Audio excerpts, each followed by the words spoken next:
Have you ever followed a rule even though you were pretty sure it was wrong to do so? Not illegal, not dangerous, just wrong. And have you ever broken a rule, quietly, because following it would have harmed someone? Those moments feel different for a reason, but we rarely stop to ask what that reason actually is. Imagine someone tells you a behavior is immoral. You ask why, and they struggle to explain who is harmed. At that point, are you having a moral disagreement or an ethical one? I think a lot of our arguments fall apart because we use the words ethics and morality as if they mean the same thing. I don't think they do mean the same thing. Most of the time, we use words ethics and morality as if they're interchangeable. Yet to do so ignores the difference in intent between them. So when there is a heated argument about what the right thing to do is, I often wonder if it's because one side is speaking of ethics, while the other side is speaking of morality. In this episode, we will attempt to pry these two words apart, to make them distinct from each other, in both their purpose and their effect. When I say morality, I am not trying to say that it's a bad thing. I'm not trying to denigrate those who use morality as a litmus test for their actions. Morality provides a society with a framework for our behaviors. It is a way to provide easy answers to the question, what is good for us as a group? Morality is a system of rules handed down from authority. That authority might be religious, or cultural, or institutional, or just a conglomerate of rules of thumb. Sometimes the authority might even be as ambiguous as, this is always how it's been done.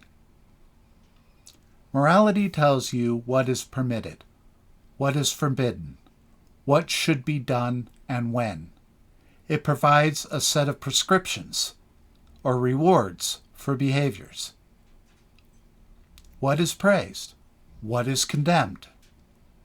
It gives ready answers to the question, is this acceptable? Morality is scalable. It can be taught.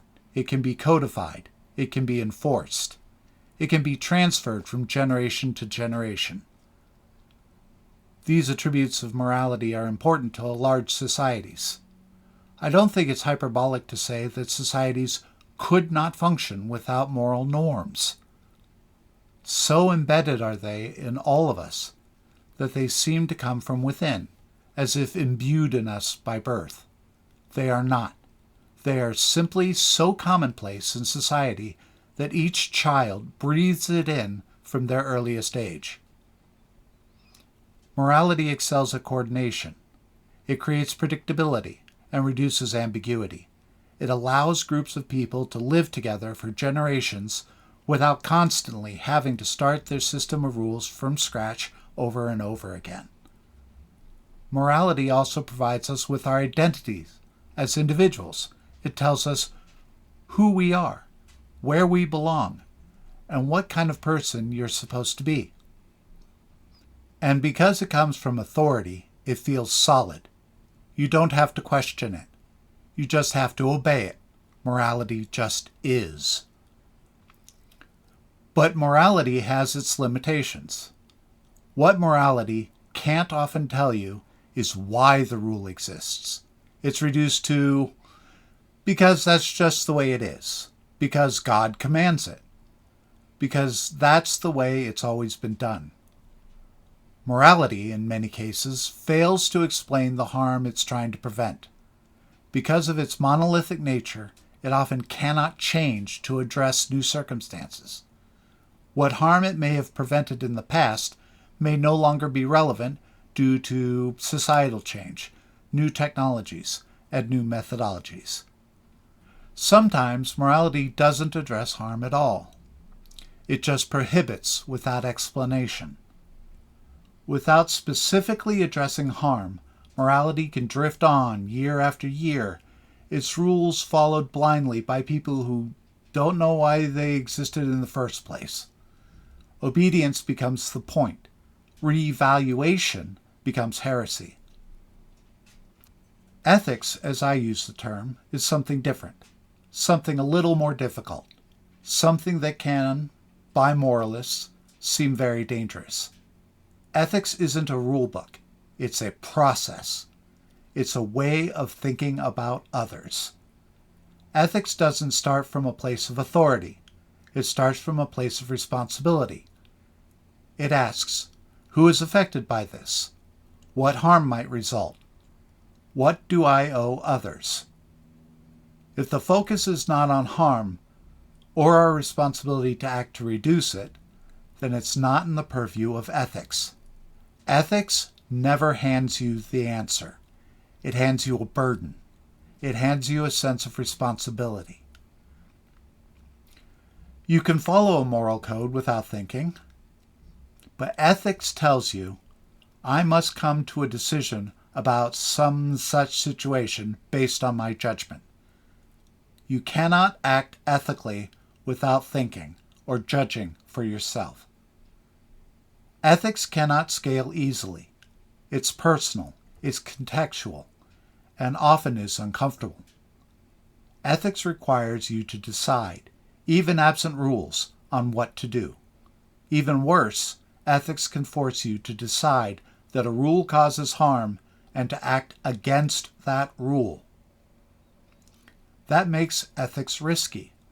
When ethics collides with morality, a ripple effect can spread out into all society. Suddenly, things are not quite so sure, so settled. It can seem that society can become unmoored, to drift out into a sea of uncertainty. There's no rule to point to anymore. No authority to hide behind. No crowd to absorb responsibility. If you act ethically and things go wrong, the responsibility comes down squarely on your shoulders. So ethics seems dangerous, not just from society's point of view, but to you personally. Given the choice between rigid order and potential chaos, and given the risk individuals take onto themselves in acting ethically, it's not hard to understand why morality often wins out over ethics. Morality is safer. It tells you, you did what you were supposed to do. You followed the rules.